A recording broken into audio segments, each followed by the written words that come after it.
고린도전서 13장 1절에서 13절 말씀이야. 조이야, 오늘은 성경에서 가장 아름답고 유명한 사랑장 이야기를 들려줄게.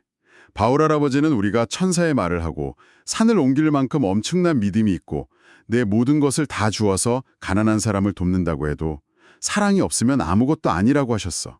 사랑이 빠진 멋진 말은 그저 시끄럽게 꽹과리를 치는 소음과 똑같다는 거야. 그럼 진짜 사랑은 어떤 모습일까? 바울 할아버지는 사랑이 오래 참고 친절한 것이라고 하셨단다. 친구를 질투하거나 잘난 척 뽐내지 않고 예의 바르게 행동하는 거지. 내 마음대로 고집을 부리거나 쉽게 화를 내지 않고 친구의 잘못을 마음에 꽁꽁 담아두지도 않아. 나쁜 일을 기뻐하지 않고 진실한 것을 기뻐하며 모든 것을 덮어주고 믿고 바라고 끝까지 꿋꿋하게 견디는 거란다. 세상의 지식이나 멋진 예언은 언젠가 다 사라질 날이 올 거야. 옛날에는 거울이 지금처럼 맑지 않고 구리로 만들어서 얼굴이 희미하게 보였단다. 지금 우리가 아는 것도 그 옛날 거울을 보는 것처럼 조금 희미하지만 나중에 예수님이 다시 오시는 날에는 얼굴과 얼굴을 마주보는 것처럼 모든 것을 완벽하고 분명하게 알게 될 거야. 조이야, 세상이 다 변하고 사라져도 믿음, 소망, 사랑 이 세 가지는 영원히 우리 곁에 남아있을 텐데 바울 할아버지는 그중에서 제일 위대한 것이 바로 사랑이라고 아주 멋지게 선언하셨단다. 조엘 할아버지의 목소리를 들으니까 그 마음이 정말 따뜻해지는 것 같네요. 네, 정말 아름다운 말씀이죠. 근데 전문가님, 저는 이 말씀을 차분히 듣다 보니까 첫 부분에서 약간 좀 무서운 생각마저 들었어요. 무서운 생각이요? 어떤 부분에서 그러셨을까요? 그러니까 천사의 말을 하고 산을 옮길 만한 엄청난 믿음이 있고 심지어 내 모든 것을 다 주어서 가난한 사람을 돕는 일은 그 자체로도 정말 훌륭하고 대단한 일 아닌가요? 네, 그렇죠. 엄청난 일이죠. 그런데 왜 성경은 이 모든 걸 다 갖추었어도 그 사랑이 없으면 시끄러운 꽹과리 소리일 뿐이고 아무것도 아니라고 아주 단호하게 말씀하셨을까요? 그게 핵심이죠. 이건 마치 겉보기엔 반짝반짝 화려하고 예쁘게 포장되어 있어서 기대하면서 딱 열어보았는데 막상 그 안은 텅 비어있는 선물 상자 같다는 느낌이 들어요. 왜 능력이 아무리 많아도 사랑이 없으면 소용이 없는 걸까요? 아, 정말 예리한 질문입니다. 방금 말씀하신 그 텅 빈 선물 상자라는 비유가 이 상황을 아주 완벽하게 설명해 주네요. 아, 그런가요? 네, 우리가 무언가 대단한 일을 해낼 때 겉으로 드러나는 행동 그 자체보다 훨씬 더 중요한 것은 그 어떤 마음으로 그 일을 했는가 하는 동기거든요. 어떤 마음으로 했는가. 맞아요. 만약 내가 가난한 사람을 돕거나 사람들 앞에서 아주 지혜로운 말을 할 때 그 마음속 깊은 곳에 다른 사람을 진심으로 아끼는 사랑이 없다면 어떻게 될까요? 뭐 그러면 그냥 거칠애가 되는 거겠죠. 그렇죠. 결국 나 이렇게 대단한 사람이야. 나 이렇게 착한 일 많이 했어. 하고 자기 자신을 뽐내기 위한 도구가 되어버리는 거예요. 아, 그러니까 겉으로는 다른 사람을 돕는 척, 아주 신령한 척하지만 결국 속마음은 막 나를 알아달라 이런 이기적인 마음일 수 있다는 거군요. 네, 맞습니다. 하나님은 우리의 겉모습이나 화려한 업적이 아니라 우리 마음의 중심을 보시는 분이시니까요. 아, 그렇다면 그 시끄러운 꽹과리 소리라는 표현도 확 이해가 가네요. 어떻게 이해가 되셨나요? 오케스트라 연주를 한번 떠올려 보면요. 아무리 비싸고 크고 멋진 악기라도 다른 악기들이랑 조화를 안 이루고 자기 소리만 가장 크게 내려고 막 빽빽거리면 그건 음악이 아니라 그냥 귀를 아프게 하는 소음이 되잖아요. 와, 정확합니다. 그 어떤 위대한 능력이나 종교적인 열심도 그 사랑이라는 지휘자를 만나지 못하면 그저 사람들을 피곤하게 만드는 소음이 될 뿐이라는 거죠. 아, 사랑이라는 지휘자. 진짜 멋진 표현이네요. 사실 바울 할아버지가 이토록 단호하게 사랑이 없으면 아무것도 아니다라고 외치셔야만 했던 아주 중요한 역사적 이유가 있었습니다. 역사적 이유가 따로 있었나요? 네, 많은 분들이 이 고린도전서 13장을 무슨 아름다운 결혼식 축가나 평화로운 시골 마을에서 쓰인 부드러운 시라고 생각하시는데요. 저도 그렇게 생각했어요. 되게 서정적이잖아요. 사실 이 편지를 받을 당시의 고린도 교회는 전혀 평화롭지 않았습니다. 오히려 아주 시끄럽고 문제가 많은 그야말로 영적인 전쟁터 같은 곳이었죠. 네, 정말요. 솔직히 저는 이토록 아름다운 사랑의 시가 당연히 아주 조용하고 평화로운 분위기 속에서 쓰였을 거라고 상상했거든요. 보통 다들 그렇게 생각하시죠. 그런데 시끄럽고 문제가 많은 교회에 보낸 편지였다고요? 도대체 고린도 교회 사람들에게 무슨 일이 있었던 건가요? 당시 고린도라는 도시는 그리스에서 가장 상업이 발달하고 돈이 많고 또 온갖 똑똑한 사람들이 모여드는 아주 화려한 대도시였습니다. 아, 약간 오늘날의 뉴욕이나 서울 같은 느낌이었겠네요. 맞아요. 딱 그런 바쁘고 경쟁이 치열한 곳이었죠. 그래서 사람들은 매일 누가 더 잘났나, 누가 더 말을 화려하게 잘하나 이런 걸 겨루며 살았어요. 어휴, 듣기만 해도 피곤하네요. 불행하게도 이런 경쟁하는 문화가 교회 안으로까지 그대로 들어오고 말았던 겁니다. 아, 교회 안에서도 막 서로 경쟁을 했다고요? 네. 고린도 교회 교인들 중에는 성경 지식이 아주 뛰어난 사람도 있었고 병을 고치는 능력이 있는 사람도 있었고 또 방언이라는 신비한 기도를 하는 사람들도 있었거든요. 다들 엄청난 능력을 가진 사람들이 모여 있었네요. 문제는 이들이 서로 자기가 가진 능력이 더 대단하다면서 뽐내고 다투기 시작했다는 겁니다. 세상에 교회가 마치 엄청난 경쟁이 벌어지는 장기자랑 대회장처럼 변해버렸던 거군요. 바로 그겁니다. 막 내가 아는 게 더 많아. 아니야, 내가 기도하면 병이 나니까 내 능력이 최고야 하면서 서로 자랑만 늘어놓았을 모습을 상상하니까 왜 바울 할아버지가 꽹과리 소리라는 표현을 썼는지 이제 너무나 생생하게 와닿아요. 그쵸. 능력을 뽐내느라 정작 가장 중요한 친구를 아끼는 마음이나 공동체를 돌보는 마음은 완전히 놓치고 있었던 거죠. 아, 진짜 안타까운 상황이네요. 그래서 바울 할아버지는 그들에게 따끔하면서도 가장 근본적인 해결책을 제시한 겁니다. 그 해결책이 바로 사랑이었군요. 네. 너희가 더 신비한 능력, 더 대단한 지식을 갖춘다고 해서 교회의 문제가 해결되는 것이 아니다. 이렇게 간곡하게 편지를 쓴 거죠. 아, 너희에게 지금 가장 부족하고 가장 시급하게 필요한 것은 바로 사랑이다. 이렇게요. 맞습니다. 그래서 바울 할아버지가 진짜 사랑이 무엇인지 구체적으로 설명하는데요.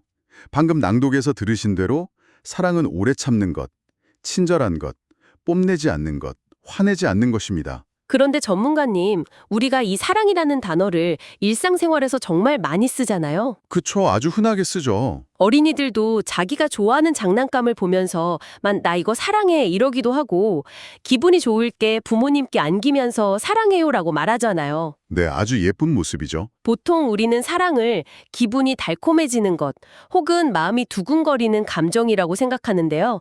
바울 할아버지가 말씀하신 이 사랑도 그런 기분 좋은 감정을 뜻하는 건가요? 아주 중요한 포인트를 짚어주셨어요. 우리가 흔히 생각하는 그런 감정적인 사랑과 성경이 말하는 사랑은 완전히 차원이 다릅니다. 차원이 다르다고요? 어떻게 다른가요? 이 편지가 쓰인 헬라어, 그러니까 당시 그리스어에는 사랑을 뜻하는 단어가 여러 개 있었어요. 친구 간의 우정을 뜻하는 피레오, 남녀 간의 낭만적인 사랑을 뜻하는 에로스 등이 있었죠. 아, 들어본 적 있는 것 같아요. 에로스, 필레오. 그런데 바울 할아버지는 이 놀라운 본문에서 그런 단어들을 쓰지 않았습니다. 대신 아가페라는 특별한 단어를 선택했습니다. 아가페요? 그건 어떤 뜻인데요? 이 아가페는 내 기분에 따라 이랬다 저랬다 변하는 흔들리는 감정이 아니에요. 내가 좋아할 만한 이유가 있어서 사랑하는 것도 아니고요. 그럼 기분이나 감정이 아니면 대체 뭔가요? 아가페는 상대방의 부족함에도 불구하고 나 자신을 희생하며 상대를 끝까지 책임지고 참아주는 진짜 행동하고 결단하는 사랑을 뜻합니다. 와, 아가페에 끝까지 책임지는 행동이라는 뜻이 숨어 있더니 정말 좋네요. 하나님은 정말 세심하신 분이군요. 네, 정말 놀랍죠? 단순한 감정이 아니라 묵직하게 끝까지 견뎌내는 행동이라는 점이 중요합니다. 이 사랑이 얼마나 크고 위대한지 새삼 깨닫게 되는데요. 그런데 솔직히 말해서 이 아가페의 사랑을 내 삶에서 직접 실천한다고 생각하면 정말 숨이 막힐 정도로 어렵게 느껴져요. 당연히 그럴 수밖에 없죠. 정말 어려운 일이니까요. 내 마음대로 고집을 부리지 않고 나를 화나게 한 친구의 잘못을 마음에 꽁꽁 담아두지 않는 게 사람의 힘으로 가능한 일인가요? 쉽지 않죠. 당장 어제만 해도 내 물건을 허락 없이 만진 동생한테 제가 불같이 화를 냈거든요. 이렇게 감정이 먼저 앞설 때 도대체 어떻게 해야 이 아가페를 선택할 수 있을까요? 사실 사람의 힘만으로는 절대 불가능합니다. 아, 불가능한 거군요. 네. 우리가 아가페를 실천하기 어려운 이유는 자꾸 내 안에서 그 사랑을 끄집어내려고 하기 때문이에요. 하지만 우리 안에는 그런 완벽한 사랑이 없거든요. 맞아요. 제 안에는 화랑 짜증이 더 많은 것 같아요. 그래서 우리는 성경의 깊은 뜻을 묵상할 때 이 본문의 진짜 주인공이 누구인지를 발견해야 합니다. 여기서 우리가 무릎을 탁 치게 만드는 아하! 하고 깨달음을 얻을 수 있는 통찰을 하나 나누어 볼까요? 오, 무릎을 탁 치게 만드는 통찰이요. 너무 궁금한데요. 어린이 여러분과 부모님 모두 머릿속으로 아까 읽었던 바울 할아버지의 사랑 노래를 떠올려 보세요. 네, 떠올리고 있습니다. 그리고 그 문장들 속 사랑이라는 단어가 있던 자리에 나침반이 북쪽을 가리키듯 진짜 사랑의 본체이신 예수님의 이름을 쏙 넣어서 한번 읽어보는 겁니다. 아, 사랑 대신 예수님의 이름을요. 네, 맞아요. 자, 진행자님께서 한번 읽어봐 주시겠어요? 네, 제가 한번 해보겠습니다. 예수님은 오래 참고 친절하십니다. 예수님은 질투하지 않으시고 자랑하지 않으시며 교만하지 않으십니다. 계속해 보시죠. 예수님은 자기의 유익을 구하지 않으시고 쉽게 화내지 않으시며 우리의 잘못을 마음에 담아두지 않으십니다. 예수님은 모든 것을 덮어주고 모든 것을 믿으며 모든 것을 바라고 십자가에서 끝까지 꿋꿋하게 견뎌내셨습니다. 어떠신가요? 와, 정말 이 문장이 예수님의 삶에 너무나 완벽하게 딱 들어맞네요. 사랑이라는 단어 대신 예수님의 이름을 넣었을 뿐인데 그냥 박제되어 있던 글자가 살아 움직여서 제 마음에 쿵 하고 와닿는 기분이에요. 제대로 느끼셨네요. 결국 바울 할아버지가 노래한 이 위대하고 아름다운 사랑은 그저 우리가 달성해야 할 벅찬 도덕 규칙이 아니었던 거군요. 네, 아닙니다. 아무런 자격 없는 우리를 구원하시기 위해서 십자가에서 당신의 생명까지 남김없이 다 내어주신 그 예수님의 크신 아가페 사랑을 있는 그대로 묘사하고 있었던 거네요. 정말 놀랍고도 은혜롭습니다. 바로 그겁니다. 고린도전서 13점은 우리에게 그냥 이런 사랑을 해라 하고 다그치는 율법책이 아닙니다. 율법책이 아니군요. 네. 예수님께서 우리에게 보여주신 십자가의 아가페 사랑이야말로 진짜 사랑의 완벽한 모델이자 실체임을 보여주는 은혜의 노래입니다. 아, 은혜의 노래요? 하나님은 바울의 편지를 통해 단순히 서로 사이좋게 지내라는 교훈을 주신 것이 아니에요. 너희가 어떻게 구원을 받았는지 기억해라 이렇게 말씀하시는 거죠. 아, 너희를 위해 모든 것을 내어주시고 모든 고통을 오래 참으신 예수님의 그 크고 깊은 사랑을 기억해라 이런 거군요. 맞습니다. 그 예수님의 은혜를 너희의 마음에 먼저 채우라고 초대하시는 겁니다. 먼저 채우라. 네. 그 사랑이 우리 마음에 가득 채워질 때 비로소 우리는 억지로 참는 것이 아니라 예수님을 닮은 모습으로 자연스럽게 이 옷을 품어줄 수 있게 되는 것이죠. 아, 이 놀라운 말씀을 듣고 나니까 그 뒷부분에 나오는 그 희미한 거울에 대한 비유도 완전히 새로운 의미로 다가오네요. 거울 비유요? 네, 바울 할아버지는 세상의 지식이나 예언은 다 사라지고 지금은 거울을 보듯 희미하지만 나중에는 얼굴과 얼굴을 마주보는 것처럼 온전히 알게 될 것이라고 하셨잖아요. 네. 낭독에서 그렇게 말씀하셨죠. 그런데 제가 여기서 살짝 궁금했던 게 하나 있어요. 지금 우리가 매일 화장실에서 보거나 방에서 보는 거울은 너무나 투명해서 내 얼굴에 작은 솜털이나 코에 난 뾰루지까지 선명하게 다 보이잖아요. 그렇죠. 아주 선명하죠. 그런데 왜 거울을 보는 게 희미하다고 표현하셨을까요? 아, 그 질문이 바로 이 말씀을 아주 흥미롭게 만들어주는 역사적 배경이자 당시 사람들의 삶을 엿볼 수 있는 창문 같은 부분입니다. 오, 이것도 역사적 배경이 있나요? 네. 지금 어린이 여러분이 집에서 매일 보는 투명한 거울은 맑은 유리 뒤에 은을 입혀 만든 아주 완벽한 반사경이죠. 네, 맞아요. 하지만 바울 할아버지가 이 편지를 쓰던 1세기 무렵, 그 아주 오랜 옛날의 고린도에는 그런 맑은 유리 거울이 아예 존재하지 않았습니다. 아예 없었어요? 그럼 거울을 어떻게 봤나요? 대신 굴이나 청동 같은 금속 덩어리를 돌로 막 긁고 가죽으로 열심히 문질러서 반짝이게 만든 다음에 거기에 얼굴을 비춰보았죠. 그것을 총동 거울이라고 부릅니다. 아, 금속을 문질러서 만든 거울이었군요. 아무리 매끄럽게 닦는다고 해도 지금의 유리 거울처럼 선명할 수는 없었겠네요. 그렇죠. 전체적으로 흐릿하게 보일 수밖에 없었겠어요. 정확합니다. 바울 할아버지는 바로 그 흐릿한 구리 거울을 비유로 드신 겁니다. 아, 그렇구나. 우리가 지금 이 세상에서 하나님의 놀라운 계획과 그분의 완벽한 사랑을 이해하는 수준은 마치 그 옛날에 희미하고 일렁이는 구리 거울로 내 얼굴을 더듬어 보는 것과 같다는 뜻입니다. 그래서 지금은 희미하다고 하셨군요. 네, 지금은 우리의 지식도 한계가 있고 우리가 실천하는 사랑도 불완전하니까요. 때로는 왜 나에게 이런 힘든 일이 일어나는지, 하나님의 뜻이 무엇인지 선명하게 보이지 않아서 답답할 때도 있죠. 맞아요. 그럴 때 참 많아요. 하지만 바울 할아버지는 여기서 멈추지 않고 놀라운 소망을 선포하십니다. 예수님이 다시 오시는 그 완성의 날에는 마치 사랑하는 친구의 얼굴을 바로 코앞에서 직접 마주보는 것처럼 하나님의 모든 계획과 은혜를 완벽하고 또렷하게 알게 될 것이라고 약속해 주신 겁니다. 와, 지금 당장은 내 눈앞의 상황이 다 이해되지 않고 하나님의 뜻이 조금 흐릿해 보여도 언젠가 모든 퍼즐이 맞춰지고 또렷하게 알게 될 날이 반드시 온다는 그 소망이네요. 네, 바로 그 소망입니다. 정말 가슴이 벅차오르네요. 그래서 결국 천사의 말도, 엄정단 예언도, 대단한 지식도 그날이 오면 다 희미해지고 사라지겠지만 오직 믿음과 소망과 사랑, 이 세 가지는 영원히 남을 것이고 그 중에서도 가장 위대한 것은 바로 예수님의 사랑이라고 선언하셨던 거군요. 네, 그렇습니다. 오늘 말씀을 통해 우리는 아주 분명한 사실 하나를 깨닫게 되죠. 어떤 사실이죠? 하나님은 우리가 얼마나 똑똑한지 혹은 남들보다 얼마나 엄청나고 대단한 성과를 이루어내는지를 중요하게 평가하시는 분이 아니라는 겁니다. 성과가 중요한 게 아니군요. 만약 우리 마음속에 내 주변의 약한 친구를 아끼고 부족함을 참아주는 따뜻한 아가페의 사랑이 없다면 우리가 자랑하는 그 모든 뛰어난 능력은 하나님 보시기에 아무 소용이 없습니다. 아무 소용이 없다. 하나님께서 우리의 일상 속에서 가장 기대하시고 기뻐하시는 모습은 바로 예수님을 닮은 넉넉하고 따뜻한 사랑의 마음으로 주변을 대하는 것입니다. 맞습니다.